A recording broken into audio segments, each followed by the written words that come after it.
여러분 오늘 새벽 기도를 어떤 마음으로 오셨는지 모르겠습니다만은 설교자 된 저는 감사가 깊습니다. 사실 이 3년 전부터 매년 연말 그리고 신년 특별 새벽 기도를 한 다음에 저는 2년 연거푸 응급실에 갔습니다. 설교 사역이 쉬운 건 아닙니다. 그래서 올해 연초 시작할 때 저희 아내 애절한 부탁이 있었어요. 올해 응급실 가면 나 당신 안 봅니다. 그러니까 좀 우리 교육자들하고 나눠서 사역했으면 좋겠습니다. 그래서 올해 신년 특별 새벽 기도는 우리 교육자들하고 공유를 해서 제가 응급실에 안 갔습니다. 이번 특별 새벽 기도도 그래서 갈등이 많았어요. 참에 또 응급실에 갈 수 있는데 어떻게 해야 되나. 하나님께 맡기고 사역을 감당했는데 감사하게 오늘까지 잘 은혜로 진행했습니다. 우리 인생 가운데 많은 사람들이 고백합니다. 왜 내게 이런 일이 일어날까? 상상도 할 수 없고 전혀 알지 못했던 부분인데, 그래서 삶 중앙 가운데 고난이라고 하는 풍파를 만나서 중도의 장애를 입으신 분들도 많고, 또 아프신 분도 많고, 또 경제적인 어려움 속에 우는 분도 많고, 사랑하는 자를 먼저 보내는 일도 많고, 한마디로 표현하면 고난이라고 하는 강이 어느 순간에 우리 옆에 올 때가 있어요. 그게 인생이니까요. 욥도 똑같았습니다. 우리 어제까지 예수 그리스도의 고난, 예수님의 그 십자가의 아픔, 우리 많이 같이 고백하고 공유했는데, 우리의 고난이 오면 대부분 사람들이 얘기할 때 앞이 깜깜하다, 또 하늘이 샛노래진다, 그런 경험해 보신 분 계시리라고 생각해요. 사실 그렇습니다. 아무의 얘기도 들리지 않습니다. 어떤 위로도, 또 어떤 세상적인 조언도 사실 가슴에 와 닿지 않습니다. 저는 올해 꽃이 보이더라고요. 근데 제가 병원에서 이렇게 치료받고 항암 과정에 있을 때는 저희 처가 꽃을 유별나게 좋아합니다. 그래서 병원에 갈 때나 또 이렇게 산책할 때 이 꽃 보라고, 꽃 얼마나 이쁘냐고 막 그럴 때가 있어요. 근데 저 대답이 그렇지, 응, 이렇게 대답을 하지만 사실 눈에 꽃은 들어오지 않아서요. 꽃만 그러겠어요? 밥을 먹을 때도, 사람을 만날 때도 사실 극한 고난의 가운데 가면 들리지 않고 보이지 않고 느껴지지 않습니다. 고난의 과정이죠. 근데 이 고난이라고 하는 풍파가 그 누구에게나 예외 없이 또 약속 없이 오는 것이 인생의 의미이기 때문에 이 고난을 어떻게 해석해야 될까? 이 고난이 제 해석이 제대로 되지 않으면 절망합니다. 포기합니다. 그리고 원망하고 불평하면서 그 아픔을 이겨내지 못합니다. 예수 그리스도의 고난, 십자가의 고난, 예수님이 나의 죄뿐만 아니라 내 삶의 모든 것의 주권자 되심을 이렇게 믿음으로 재해석하지 않으면 사실 우리가 많이 얘기한 것처럼 눈물 없는 웃음은 가치가 없습니다. 정말 그렇습니다. 깊은 절망에서 믿음으로 재해석해 내지 못한 감사랄지 기쁨이랄지 은혜랄지 이런 부분도 사실 좀 고상한 표현을 쓰면 격이 없습니다. 여기 고난 가운데 눈물을 흘린 분 계시다면 뭐 물질이 됐든 사랑하는 자와 관련된 부분이 됐든 또 건강이 됐든 인생사에 얽힌 그 고난 가운데 걸어가신 분 계시다면 예수님의 십자가라고 하는 고난의 거울이, 그 믿음의 저울이 여러분 앞에 있어요. 어제 저는 귀한 선물을 하나 받았는데, 제가 노회장 사역 감당할 때 함께 노회장 사역을 하셨던 저 강남 노회장 되셨던 저 수서교회의 황명한 목사님이 70년사, 수서교회 70년사 그 책을 보내주셨어요. 참고가 많이 됐고 은혜로 많이 받습니다. 근데 그분 저하고 연배가 비슷해요. 한국교회 지금 현재 사역 가운데 제 기준으로 봤을 때는 가장 의미 있고 또 가장 은혜롭게 또 성실하게 목회하신 분, 그 중에 뽑으라 그러면 몇 분 중에 속한 분이 그분이라고 저는 생각해요. 근데 그분에게도 고난이 왔을까요, 안 왔을까요? 상상할 수 없는 고난의 파도가 왔다고 고백했어요. 아들이 둘인데 큰아들이 소원 가운데 미국에 유학을 갔습니다. 그래서 이제 그 유학 가운데 있다가 그 아버지 만나고 싶고 또 집에 한번 들리고 싶다. 휴가 부모님과 함께 보내고 싶다. 비행기 표도 끊고 일정도 다 잡고 기다리는 가운데 갑자기 전화가 왔는데 아들이 하늘나라에 갔습니다.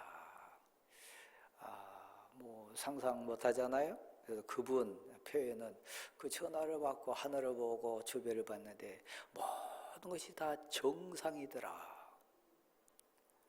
모든 것은 다 제 위치에 있고 정상인데 그분에게는 정상이 아니잖아요. 그렇죠? 그렇게 사랑스럽고 귀하고 같이 휴가 보내자고 모든 일정 잡아놓고 기다리는 아들이 하늘나라에 갔다 그러니까 여러분 이해되겠습니까? 그래서 많이 아파하고 한 3년 정도를 뒹굴면서 물론 성도들에게는 고난을 넘어가는 목회자로 살아갔지만 본인 입장에서는 그 고난이라고 하는 가치, 고난이라고 하는 의미를 재해석해내는 게 만만치 않다 그랬어요. 수많은 동역자들이 위로했을까요, 안 했을까요? 성도들이 권면했을까요, 안 했을까요? 옆에 있는 아내도 사역의 모든 과정도 그에게 여러 부분에 많이 그 고난을 해석할 수 있도록 접근했을까요, 안 했을까요? 욥도 그랬습니다. 욥이 고난 당해서 여러분 아시잖아요. 엘리바스를 비롯해서 빌닷이나 또 젊은 엘리후에 이르기까지 좋은 말 다 쏟아냅니다. 신앙적인 권변 막 합니다. 틀린 말 하나도 없는 것 같아요. 다 좋은 말이요. 근데 욥에게 위로가 됐나요? 욥에게 도움이 됐나요? 사실 극한 고난 가운데 가보세요. 말 안 들립니다. 이해 안 됩니다. 아무리 좋은 말, 아무리 친절하게 다가와도 내 형편이 아닌 이상 내 마음 온전히 이해할 수 없습니다. 욥의 세 친구는 그냥 신앙생활한 사람은 아닙니다. 적어도 욥의 경지에 이르는 믿음이 충만한 자들이었고 욥을 향해서 온갖 하나님의 말씀으로 위로할 수 있는 신앙 경지에 이른 사람들이 욥의 친구입니다. 심지어는 젊은 엘리후도 그냥 젊은이가 아니에요. 불의에 대해서 고난에 대해서 막 분노할 수도 있고 그 욥을 일으키게 세우기 원하는 막 열정도 있고 대단한 사람들. 근데 엘리후 그 젊은이뿐만 아니라 세 친구도 그에게는 아무 사실 의미가 없었어요. 근데 욥이 일어서요. 욥이 위로받아요. 욥이 재해석합니다. 무엇으로요? 누구 때문에요?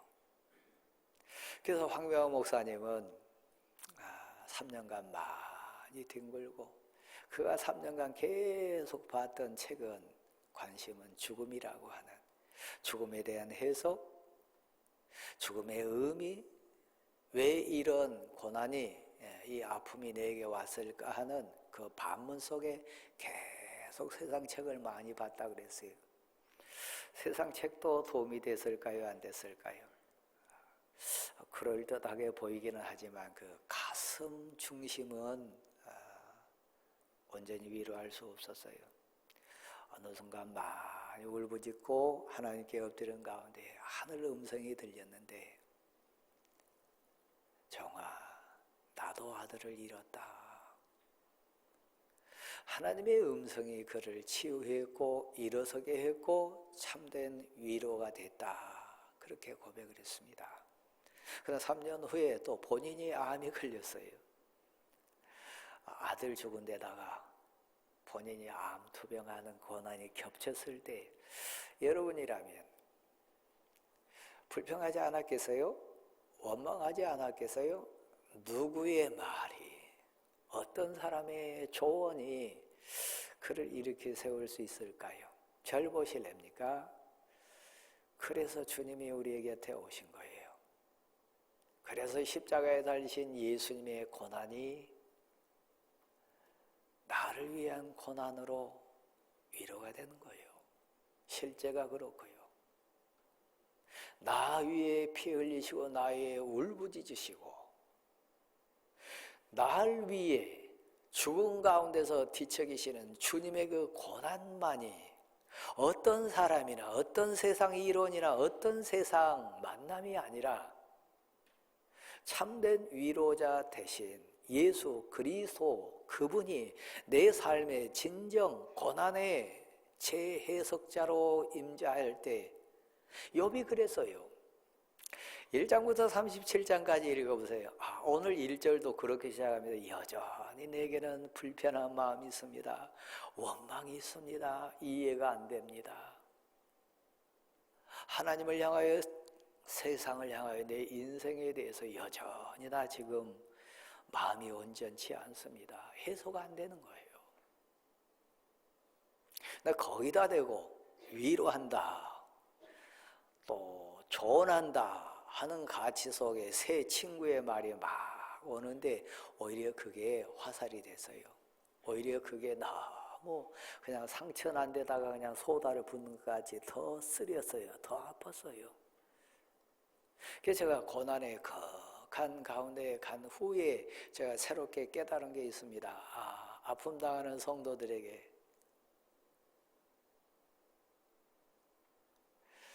쉽게 얘기하면 안 되겠구나. 그게 위로가 아니고 그게 어떤 면에서는 힘이 되는 게 아니구나.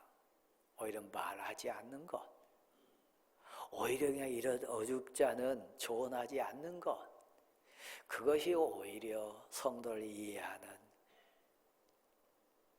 그거겠다. 욥도 그랬어요. 근데 그 엘리바스라고 하는, 바로 직전에 엘리바스라는 친구가 너 하나님 만나라, 하나님 찾으라, 그러면 너 우리가 너무 잘 아는 8장 7절 말씀도 똑같은 얘기입니다. 내 시작은 미아가 있으나 내 나중은 심히 창대하리라. 그 말 틀린 말이에요? 맞는 말이에요? 아픔 가운데 뒤척이고는 욥에게 엘리바스가 한 얘기입니다. 그 얘기뿐만 아니라 1장부터 37장까지 나오는 얘기들을 봐보세요. 욥이 위로받습니까? 욥이 힘이 됩니까? 안 돼요. 하나님 찾으라, 하나님 만나라, 하나님 앞에 나아가라. 그러면 문제 해결된다. 극히 당연하고 원론적인 얘기예요. 근데 가슴은 움직이지는 않아요. 가슴의 위로는 안 돼요. 이게 인생의 한계예요. 이게 세상 논리와 이론의 한계예요. 근데 욥이 일어납니다. 오늘 본문 속의 내용으로 잠깐 가보면 너 말이 맞는 것 같다. 근데 내가 앞을 봐도 그곳에 하나님이 안 보이니 어떻게 하냐. 뒤를 돌아봐도 하나님이 보이지 않는다. 내가 신앙 지식으로 아는 것처럼 하나님은 성실하신 분이고 하나님은 진실하신 분인데 분명히 나를 위해서 일하고 계신 거 분명한데 오른쪽을 봐도 나 위에 일하시는, 나를 위해서 애쓰시는 하나님이 안 보인 것 같다. 안 보인다. 왼쪽을 아무리 봐도 나를 위해 울부짖고 성실하게 일하실 하나님이 내 육신의 눈에, 영의 눈에 안 보인다. 그게 있는 거예요. 하나님 치료하신다. 맞습니까? 틀립니까? 근데 내 남편은 치료하지 않으셔요.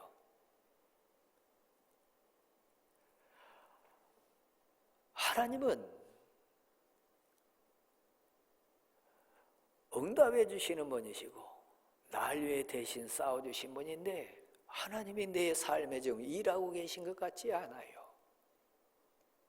아무리 봐도 하나님이 안 보이는 거예요. 하나님이 내 아들을 위해서, 내 딸을 위해서, 내 남편과 아내를 위해서 지금 일하고 계신다면, 내 경제 문제를 대신 지금 열심히 해결해 주고 계신다면 보여주세요. 근데 안 보이는 거예요. 앞을 봐도 안 보이고 뒤를 봐도 안 보이고 오른쪽에서 일하실까? 왼쪽에서 지금 나를 위해 일하실까? 아무리 봐도 보이지 않는 거예요. 그게 욥의 아픔이요.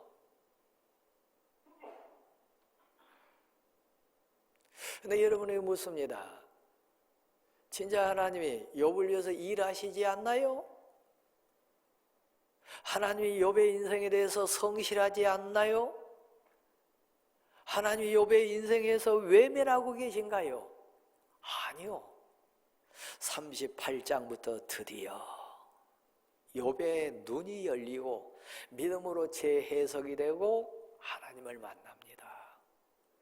38장부터 나타나셔서 말씀하신 하나님, 성실하게 욥의 인생을 붙들고 계신 하나님. 그래서 오늘 10절의 욥의 고백은 맞는 얘기예요. 그러나 그렇게 시작합니다. 오른쪽에서 왼쪽에서도 날 위해 치료하시는 일, 날 위해 회복해 주시는 일, 나를 위해서 대적해 주시는 일, 나를 위해서 원수 갚아주시는 일, 나를 위해서 함께 아파하시는 일 안 하신 것 같은데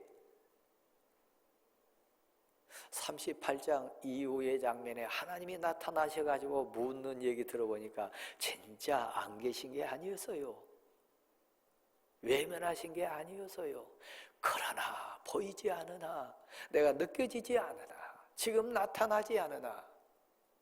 그리고 시작된 본문이 이 10절입니다. 그러나 그가 나의 가는 길을 아시나니 나도 내 길 몰라요. 나도 모르는데 내 아내 알겠어요? 내 아들들이 내 길을 알겠어요? 내 형편 아닌 성도가 알겠어요? 그렇게 아파보지 않은 그 누가 알겠어요? 그 눈물 속에 있지 않은 어떤 이웃이 알겠어요? 나도 내 길 모르는데 왜 내게 이런 일이 있는지, 내 앞길이 뭔지, 왜 이런 고난이 있는지 나도 해석이 안 되는데 그 누가 알겠어요? 그러나 그가 나의 가는 길을 아시나니, 그가 내게 있는 고난이 왜 있는지 그분만이 아시나니. 그래서 이 앞전 성경 번역에는 이렇게 돼 있어요. 오직 그 표현이 나옵니다. 오직 그가 나의 가는 길을 아시나니.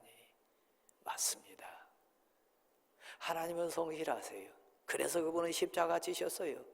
그래서 그분은 우셨고 그래서 그분은 그 고난 다 당하셨어요. 고난이 지날 때 나만 고난당한 게 아니라 주님도 아프셨지. 주님도 우셨구나. 그 목사님의 고백처럼 나도 아들을 잃었다.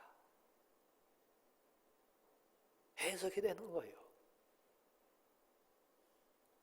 여러분이 실패자가 됐다면, 아픈 자가 됐다면, 고난 가운데 울고 있다면 주님을 다시 보세요. 그래서 42장 3절의 말씀에 보면 욥이 진한 고백 토해내는데, 나는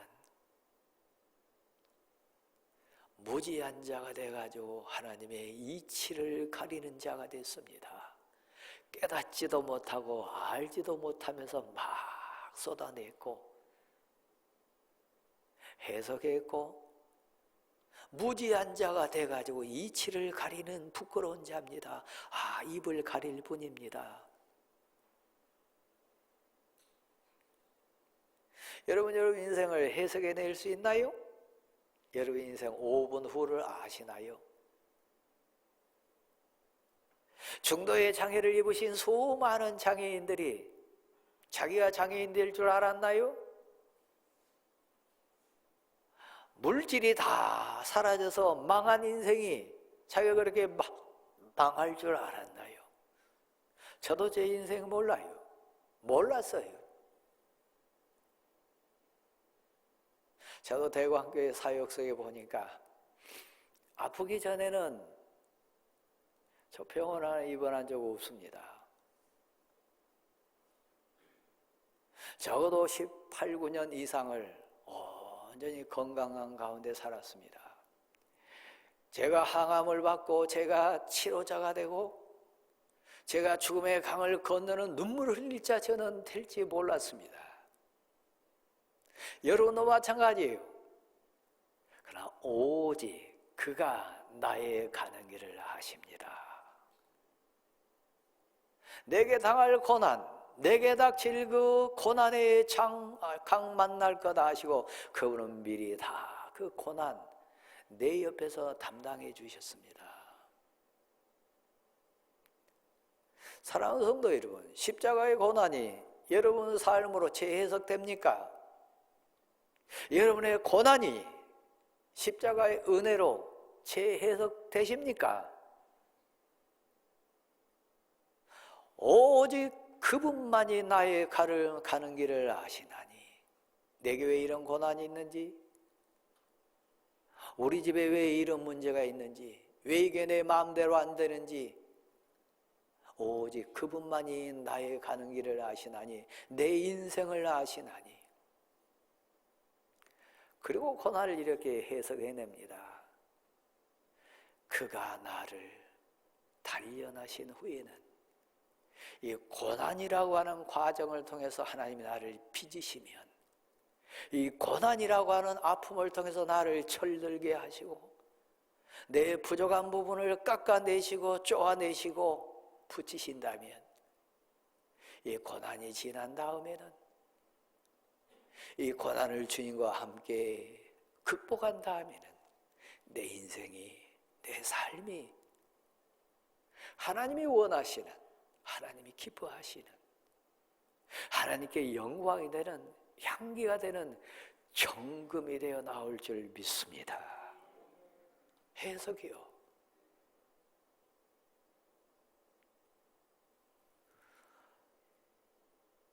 고난이 아니고서는 겸손해질 수 없는 인생 있습니다. 고난이 아니고서는 그 죄에서 멈추지 못할 인생 많이 있습니다. 실패가 아니고서는 삶의 본질을 놓칠 인생 진짜 많습니다. 망하지 않고는 돈이 인생 주인 될 사람 많습니다. 내게 임한 고난, 하나님 내게 성실하세요. 하나님은 내게 진실하세요. 하나님은 내게 분명 주인 맞으세요. 오직 그가 나의 가는 길을 아시나니. 설교자로 저는 그런 고백이 있습니다. 나름 성실하게 준비하고 정말 밤을 뒤척이면서 준비했는데도 제 자신이 느낄 때 하나님 부끄럽습니다. 왜 이렇게 설교가 빡빡합니까? 은혜가 되지 않습니까? 너무너무 아픕니다. 그럴 때가 너무 많습니다. 근데 신비하게요,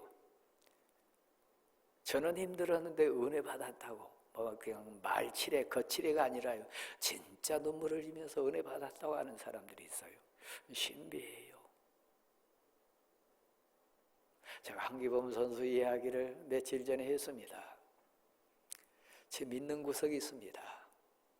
제 인생에 성실하신 하나님, 저를 세우신 하나님, 제게 사역을 맡기신 나의 주권자 하나님, 그분은 전능하세요.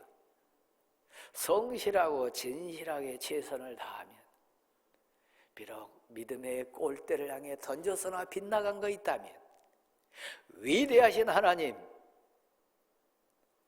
높고 존귀하신 하나님이 다시 붙잡아가지고 넣어주실 줄 믿습니다. 제 편에서는 실패하고 실수했다 생각할지라도 하나님이 옆에 계세요. 그래서 믿고 하는 거예요. 오늘도 마찬가지예요. 어떤 결과가 됐든지 주권은 하나님께 있습니다. 그러면서 믿음의 여유가 생기는 거예요. 믿음의 담대함이 생기는 거예요. 우리 실패할 수 있어요. 넘어질 수 있어요. 약할 수 있어요. 그 나의 약함, 실패함, 부족함, 부끄러움을 위해서 받아주십시다. 주님이 십자가 주셨습니다. 그 믿음이요. 여러분 가운데 단 한 분이라도 앞에 세우는 완벽한 인생 있나요? 목사 설교 저렇게 하나? 저 정도밖에 설교 못하나? 제가 제일 많이 괴롭고 아팠던 거 설교 못한다고 하는 비난 받았을 때요, 얼마나 괴로운지 몰라요. 뭐 설교 저렇게 하냐? 근데 여러분 보고 와서 설교하라면 잘할 것 같아요? 뭐 어쩌다 한 번은 대충 할 수 있겠지요. 아니요. 설교자만 그렇습니까? 교회 앞에 여러분 사역은 어떻습니까? 우리는 완벽하지 않아요. 우리는 온전한 인생 아니에요. 누구를 비난하고 누구를 정죄할 수 있는 능력이 우리에게는 없어요. 다만 최선을 다할 뿐입니다. 내 형편에서 정성을 다할 뿐입니다. 나머지는 하나님이 책임져 주실 줄 믿습니다. 왜요?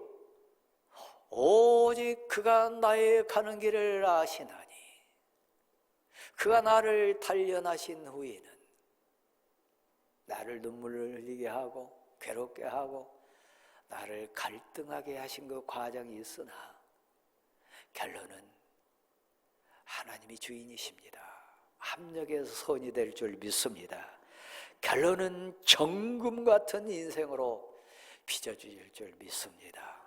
특히 여러분 가운데 질고의 아픔 가운데 있다면, 육신의 부족함 때문에 눈물을 흘리신 분이 계시다면 그것을 통해서 예전에 보지 못했던, 교만했던, 예전에 놓쳤던 비본질의 마음 뺏겼던 그 모든 것 회복하는 기회인 거 믿으시기를 바랍니다. 고난은 그런 거예요. 십자가 위의 고난, 십자가에 눈물 흘리신 주님의 절규, 그건 다른 사람을 위한 게 아닙니다. 엘리바스가 욥을 대신해서 그 질고 가운데 뒹굴었나요? 아니요, 입만 살았어요. 빌닷이 욥의 그 통증에 대신 동참해가지고 감당해줬나요? 그는 입만 살아서요. 주님만이, 하나님만이 그 아픔에 동참해 주셔서요. 그래서 그분이 나의 주님이요. 그래서 그분이 나의 위로자요. 그러므로 고난받으신 주님을 믿음의 눈으로 다시 보시고 재해석하세요. 혹시 여러분 가운데 아픔이 있거나 눈물이 있거나 진한 고통 가운데 있다면 십자가에 달리신 주님의 그 고난과 아픔에 맡기세요. 그러면 전능하신 하나님, 날 사랑하신 하나님이 정금으로 우리를 빚어주실 줄 믿습니다. 특별 새벽기도 기간에 은혜로 동참해 주시고 기도해 주신 사랑하는 성도 여러분,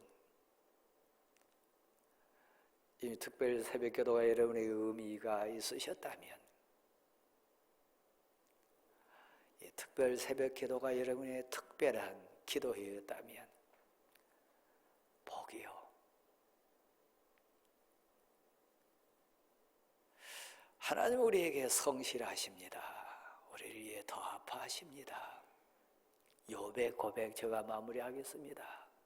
내가 아픈데, 지금 내가 너무 괴로운데, 방법이 없고 나는 정말 지금 힘든데,